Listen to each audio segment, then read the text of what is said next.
2 अक्टूबर तक मरने के बाद आत्मा के साथ क्या क्या होता है, कैसे यमलोक पहुंचती है, गरुड़ पुराण से जानिए पूरी कहानी। 18 सितंबर से पितृ पक्ष शुरू हो गया है। अब 2 अक्टूबर तक पितरों के लिए श्राद्ध, पिंडदान और तर्पण किया जाएगा। घर परिवार के मृत सदस्यों को पितरदेव कहते हैं। किसी व्यक्ति के मरने के बाद उसकी आत्मा की शांति के लिए पितृ पक्ष में धर्म कर्म किया जाता है। मरने के बाद व्यक्ति की आत्मा के साथ क्या क्या होता है, कैसे आत्मा यमलोक पहुंचती है, आत्मा को यमलोक पहुंचने में कितने दिन लगते हैं। सबसे पहले जानिए गरुड़ पुराण को। हिंदू धर्म में 4 वेद और 18 पुराण हैं। इन ग्रंथों में ही देवी देवताओं से जुड़ी सभी कहानियां हैं। इनमें से एक है गरुड़ पुराण। गरुड़ पुराण में विष्णु जी और उनके वाहन गरुड़ के बीच हुए सवाल जवाब हैं। गरुड़ देव को भगवान ने जन्म मृत्यु, पुनर्जन्म, आत्मा, यमलोक, स्वर्ग नरक, वैतरणी नदी, पाप पुण्य, नीतियाँ, कर्म आदि विषयों के बारे में बताया है। मान्यता है कि घर परिवार में किसी की मृत्यु के बाद गरुड़ पुराण का पाठ करने से मरने वाले की आत्मा को शांति मिलती है। इस पुराण को पढ़ने से हमें भी जीवन और मृत्यु से जुड़ी सभी धार्मिक बातें मालूम होती हैं।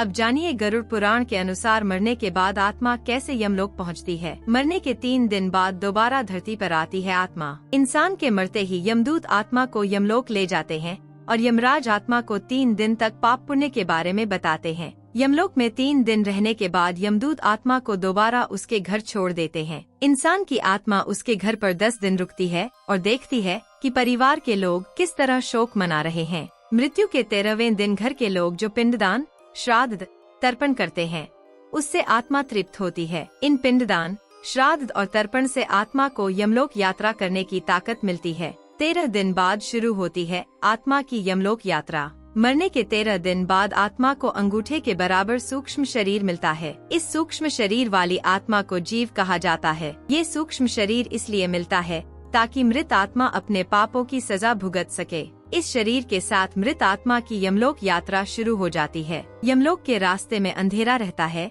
और जीव को आग जैसी गर्म रेत पर चलना पड़ता है। ये जीव भूख प्यास से तड़पता है। इसे खाना पानी नहीं मिलता है। यमदूत जीव को नरक में मिलने वाली सजा के बारे बताकर डराते हैं। रास्ते में रुकने पर चाबुक मारते हैं। पुण्य आत्माओं को रास्ते में परेशानी नहीं होती। 47 दिनों में यमलोक पहुंचती है आत्मा। अंधेरे और गर्म रास्ते के बाद जीव को वैतरणी नदी से गुजरना पड़ता है।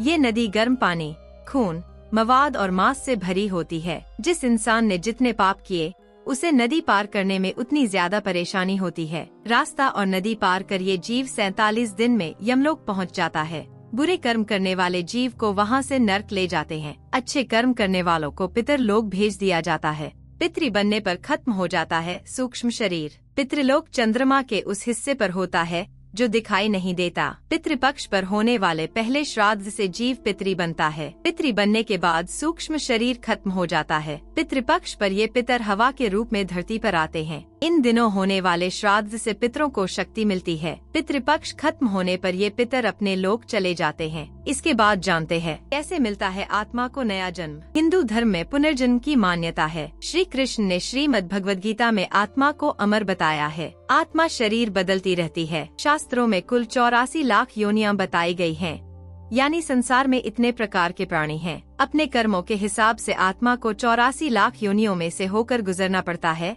और अंत में मनुष्य जन्म मिलता है।